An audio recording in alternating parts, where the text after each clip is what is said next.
है कि सोमवार की अगर प्रदोष पड़ती है, बहुत ध्यान से सुनना महाराज, सोमवार की प्रदोष पड़ती है तो शंकर भगवान कैलाश पर निवास करते हैं। हमारे यहाँ कहते हैं सोमवार की जो प्रदोष पड़ती है वो इच्छा पूर्ति करती है। प्रदोष काल में जिस समय पर सूर्य अस्त हो रहा हो, सूर्य डूबने का जब समय हो, चंद्रमा के आने का जब समय हो, इन दोनों समय की जो गणना है ये प्रदोष कहलाती है। प्रदोष का मतलब होता है जिंदगी में करे हुए सारे दोषों को शंकर का नाम लेकर, शंकर की पूजन कर कर अपने दोष को शंकर को समर्पित कर देना, ये प्रदोष कहलाता है। हम तो कई लोगों से कहते हैं अगर आपके यहां संपदा नहीं आ रही है, बहुत मेहनत कर रहे हो, फल नहीं मिल रहा, कहीं नौकरी, कहीं सर्विस या कहीं व्यापार या व्यवसाय में कहीं तकलीफ आ रही है, हम सबसे कहते हैं शाम का समय पकड़ लो, शंकर जी के मंदिर में दिया लगाना प्रारंभ कर दो। शिव मंदिर में अगर दिया नहीं लगा रहे हो तो बेलपत्री के पेड़ के नीचे दिया लगा दो। बेलपत्री और शंकर जी के मंदिर में दिया नहीं लगा रहे तो शंकर जी के मंदिर के बाहर चौखट पर दिया लगा दो। इतना भी नहीं कर सकते तो अपने घर के बाहर अपने द्वार पर दिया लगा दो, पर शंकर जी के नाम का श्री शिवाय नमस्तुभ्यं बोलकर शंकर भगवान को याद कर कर, अपनी कामना कर कर, बाबा का स्मरण कर कर, पंचाक्षर मंत्र नमः शिवाय, षडाक्षर मंत्र ओम नमः शिवाय, द्वादशाक्षर मंत्र ओम नमो भगवते वासुदेवाय, जो मंत्र तुमको याद है उसका स्मरण कर कर, लक्ष्मी हो चाहे नारायण हो चाहे राम हो चाहे कृष्ण हो, स्मरण कर कर शाम के समय बाहर दिया लगा दो, दरवाजे के पास लगा दो। वो सुनेगा जरूर, आएगा तो उसका वेलकम जरूर होगा और वो कुछ देकर जरूर जाएगा। एक बात अपने जीवन में उतार कर रखिएगा, सोमवार की अष्टमी, शिवरात्रि या सोमवार, प्रदोष बन सके तुम्हारे पास में शिवालय हो या बेलपत्री का वृक्ष हो, वहां दीप दान अवश्य करना चाहिए। अब एक बात का स्मरण आपको रहे थोड़ा सा, अगर किसी कामना के वश अगर हम दीप लगा रहे हैं या हमारे मन में कोई भाव उत्पन्न है और हम बाबा से कहना चाहते हैं कि बाबा मेरा ये कार्य है आप पूर्ण करिएगा, तो फिर शिव मंदिर में भी लंबी बाती का दीप आप प्रदोष या सोमवार की अष्टमी या सोमवार या आप शिवरात्रि को बाबा से निवेदन कर कर लगा सकते। हाँ, विशेष जब कोई एक बहुत बड़ी बात हो और आपके कार्य में कहीं अटकल हो रही हो तो एक ही दीप में दो बातें, शिव और शक्ति, लंबी बाती बनाई शिव और शक्ति के नाम से, दो बाती एक साथ एक दीप में भी लगा सकते। पर कब? जब विशेष कोई आपका कार्य हो और वो अटक रहा, विशेष कोई कार्य, और आप बाबा से प्रार्थना कर रहे हो तो दो बाती का भी प्रयोग आप कर सकते हो। ऐसे शिव तत्व को जानने, जिस प्रदोष व्रत का हम वर्णन करते हैं, जिस प्रदोष के दिन का आपको बधाई कल हमने दी थी कि प्रदोष की आपको बधाई हो, प्रदोष शाम का जो समय होता है, प्रदोष काल जो होता है, उसका वर्णन जब हम करते हैं, ये प्रदोष की पूजन का विधान किसने बनाया, ये प्रदोष की पूजन का नियम किसने बनाया, ये प्रदोष की संध्या काल का, प्रदोष के समय का पूजन का विधान कौन बनाया, ये प्रदोष के समय पर एक बेलपत्र चढ़ाने का विधान किसने बनाया, प्रदोष के समय पर एक समीपत्र चढ़ने का विधान किसने बनाया, प्रदोष के समय पर अगर मान लो कोई भिखारी से भिखारी व्यक्ति भी है जो ठेला चला रहा है, उसके पास में खाने के लिए कुछ नहीं है, फटे कपड़े पहन रहा है, उसकी जिंदगी में कुछ भी नहीं बचा और कर्जे में लदालूम हो गया, एक चावल का दाना अगर वो प्रदोष के दिन, प्रदोष काल में शाम के समय पर शंकर के शिवलिंग पर चढ़ा देता है तो 3 या 4 प्रदोष में उसका कर्जा चूकना प्रारंभ हो जाता है। वो प्रदोष का विधान। इतना ये प्रदोष का वर्णन करा किसने, इतना प्रदोष की महत्वता बताई किसने, कौन करे इतना वर्णन? अगर प्रदोष की महत्वता बताने वाला कोई है,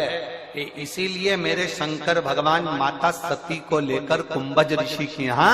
अगस्त ऋषि के यहाँ कथा सुनने के लिए गए थे, क्योंकि उनके बराबर कोई शंकर के महत्व को बता नहीं सकता और प्रदोष के महत्व को नहीं बता सकता। सती मैया को प्रदोष का महत्व बताने के लिए शंकर सती जी को लेकर कुंभज बाबा के यहाँ गए थे, अगस्त ऋषि के, कि प्रदोष के महत्व को तो जानो सती, तुम प्रदोष के महत्व को तो सती जानो, तुम प्रदोष के महत्व को तो सती पहचानो कि प्रदोष का महत्व क्या होता है, प्रदोष काल का महत्व क्या होता है, प्रदोष के समय का महत्व क्या होता है। जिस समय पर सूरज डूब रहा हो, चंद्र प्रकाशित हो रहा हो, दोनों का मेल हो रहा हो, ना तो पूरा सूरज डूबा है, न पूरा चंद्र आया है, ना पूरा अंधेरा है, ना पूरा उजाला है, उस समय को प्रदोष काल कहा गया, उस समय को प्रदोष का समय कहा, प्रदोष काल कहा। अब कई लोग हमसे कहते हैं, गुरुजी आप हमको प्रदोष का समय बताया करो कि प्रदोष काल किसको कहते हैं, प्रदोष का समय किसको कहते हैं।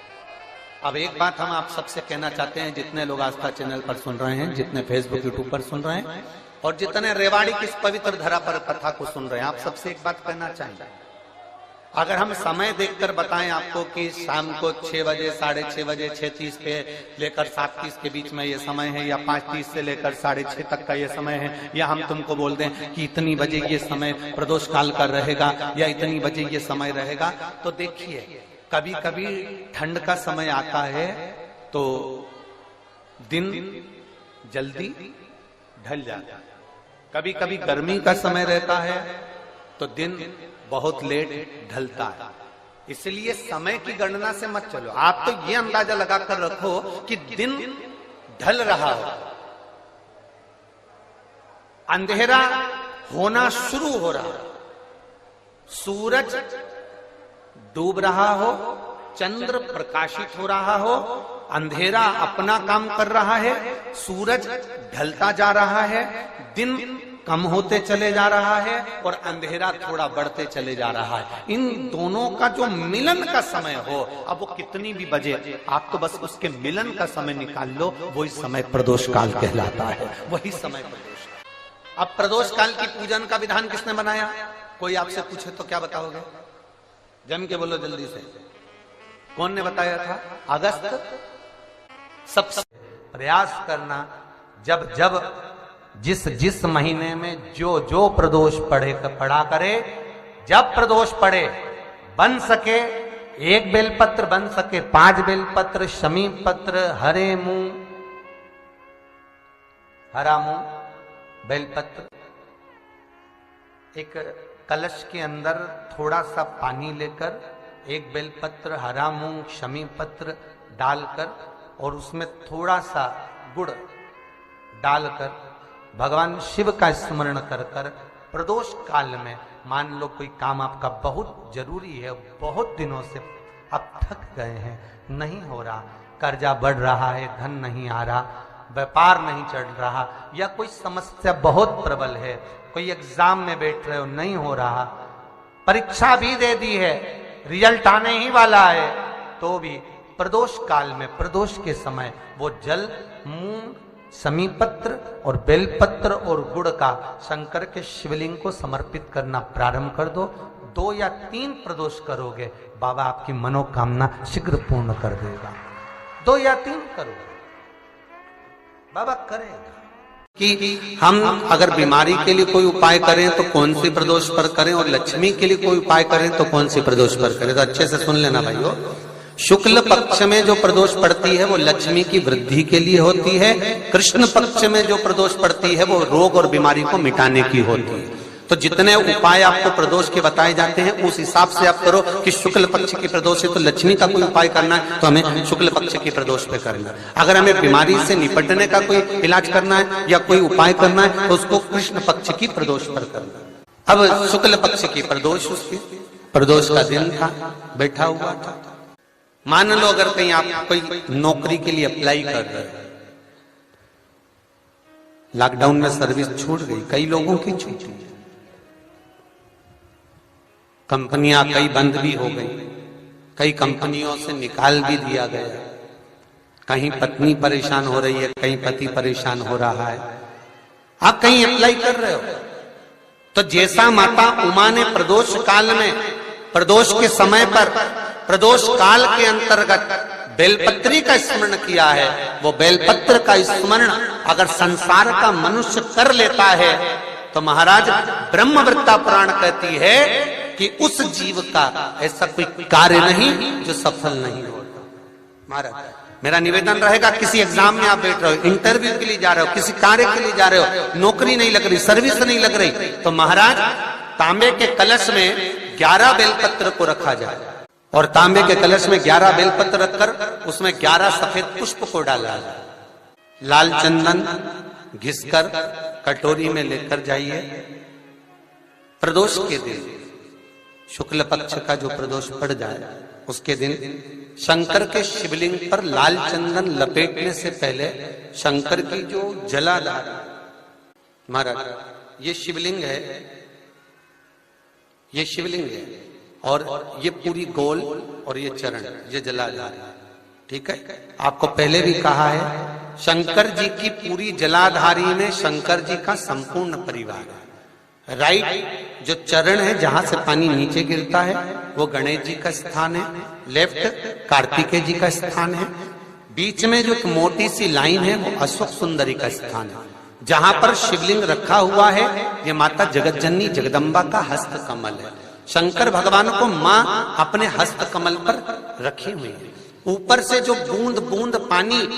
जलाधारी से नीचे गिर रहा है ये शंकर भगवान की 5 लड़कियां हैं, जया, विषहरा, सामरीबारी, दोतली और देव। ये ऊपर से बूंद बूंद जल क्रीड़ा शंकर जी के साथ में करती हैं। शंकर भगवान का संपूर्ण परिवार जलाधारी में विराजमान है। शिव महापुराण कहती है, माता उमा का चरित्र कहता है, कोई एग्जाम में बैठ रहे हो, कोई कंपटीशन एग्जाम में बैठ रहे हो और चाहते हो कि मेरी नौकरी इसमें लगना ही चाहिए, तो लाल चंदन का लेपन आपको इस पूरी जलाधारी पर करना है। लाल चंदन का लेपन पूरी जलाधारी पर करना। और महाराज जी जिस कलश में आपने घर से 11 बेलपत्र और 11 सफेद पुष्प जल के अंदर डालकर लाए हो, उसको आप चढ़ाएंगे तो इस तरह से चढ़ाएंगे कि उसका भाग हमें दिखे चढ़ते समय। ऐसे नहीं चढ़ाना, उसको चढ़ाते समय इस तरह से चढ़ाएं कि वो जल का भाग हमारी ओर गिरता हुआ। महाराज जब आप वो समर्पित कर दें, बेलपत्र पुष्प आदि सभी चीजें, उस चंदन का एक थोड़ा सा भाग पूरी जलाधारी पर हाथ फेर कर अपने दरवाजे पर आते आते उसका स्पर्श कर दें। जिस दरवाजे से आप एग्जाम देने के लिए जाओगे, जिस घर से आप जाओगे, अपने घर के किसी भी दरवाजे पर उसका हाथ लगा दें या कोई स्थान को छू लें। जिसको आप दरवाजे को खोलकर, दरवाजे को स्पर्श कर कर या दीवार को छूकर या अलमारी को छूकर, जिसको भी छूकर आप जाओगे उसका स्पर्श कर लेना। फिर आपको कुछ नहीं करना है, उमा और महेश ही सब कुछ करेंगे जो उनको करना है। सब साथ जगह जाकर प्रार्थना कर ली, निवेदन कर लिया, तो भी तुम्हारा अगर कोई काम ना बने तब एक काम जरूर करना, एक बेलपत्र, एक शमी पत्र, एक कनेर का फूल देवाधिदेव महादेव को प्रत्येक प्रदोष के दिन शिव जी को जल चढ़ाकर समर्पित करना प्रारंभ कर दो। 2 या 3 प्रदोष निकलेगी, मेरा देवाधिदेव महादेव तुम्हारी झोली खुशियों से। सारी दुनिया का पुष्प, भाई भाई में विवाद हो रहा हो, जमीन के लिए विवाद हो रहा हो, किसी प्रॉपर्टी के लिए विवाद हो रहा हो, या किसी अन्य विवाद में पड़े हुए हो, या तुम्हारे दुश्मन बढ़ रहे हो, तो भी कनेर का पुष्प शिव को समर्पित किया जाता है। कनेर का पुष्प सुख प्रदान करता। शंकर भगवान ने कहा जब प्रदोष काल हो, शाम का समय हो, उस समय पर बेलपत्री, पीपल और आंवले के नीचे लक्ष्मी तो कुछ देर के लिए विराजमान हो जाना। जो तेरे इन वृक्षों के नीचे शाम को दीप लगाने आए उसके घर तो पीछे पीछे चली जाना। बस इतनी कृपा कर देना। नवग्रह विकार है, एक काम करना, रोज अपने घर से 1 लोटा जल लेकर शंकर को समर्पित करना, और प्रदोष का दिन हो और प्रदोष काल हो, 1 धतूरा शंकर भगवान को समर्पित करना प्रारंभ कर दे, तेरे सारे ग्रह प्रबल हो जाए। 20 प्रदोष में से कोई भी प्रदोष का दिन हो और प्रदोष काल में आप अपने घर से जल और एक हाथ में घी का भरा हुआ दीप लेकर जिस दिन शंकर के मंदिर में जाते हो, शंकर को जल चढ़ाकर हाथ का स्पर्श जलाधारी पर कर कर शिव मंदिर में दीप प्रज्वलित कर देते हो, 26 प्रदोष का पुण्य फल उसी क्षण प्राप्त हो। किसी व्यक्ति ने अपनी जिंदगी में एक नियम बना लिया कि मुझे प्रदोष के दिन बाबा देव अधिदेव महादेव को 1 कमल का पुष्प चढ़ाना, और कई मौसम ऐसा होता है कि उसमें कमल का पुष्प नहीं मिलता तो कमल गट्टा बाजार में मिलता है, देखा है आप लोगों ने, काला कलर का होता है कमल गट्टा। 1 कमल का गट्टा भी यदि देव अधिदेव महादेव को, यदि कोई कितना भी दरिद्र है, कितना भी गरीब है, उसका कोई व्यापार नहीं, कोई व्यवसाय नहीं, कोई नौकरी नहीं, कोई चाकरी नहीं, कितना भी परिस्थिति से मारा हुआ व्यक्ति है, अगर उसने प्रदोष नियम बना लिया, प्रत्येक 12 महीने का मैं नियम लेता हूं और पूरे 24 प्रदोष मैं बाबा को कमल का, जिस समय पर कमल का पुष्प मिल जाए उस समय पर कमल का पुष्प चढ़ाओ, ना मिले तो कमल गट्टा चढ़ाओ। पर जिसने प्रदोष का नियम बना लिया, 1 साल पूरा नहीं होगा और मेरा बाबा उसका हाथ पकड़कर उसको मंजिल तक पहुंचा। प्रदोष काल के समय पर वट वृक्ष के नीचे दिया लगाया जाता है, वट वृक्ष के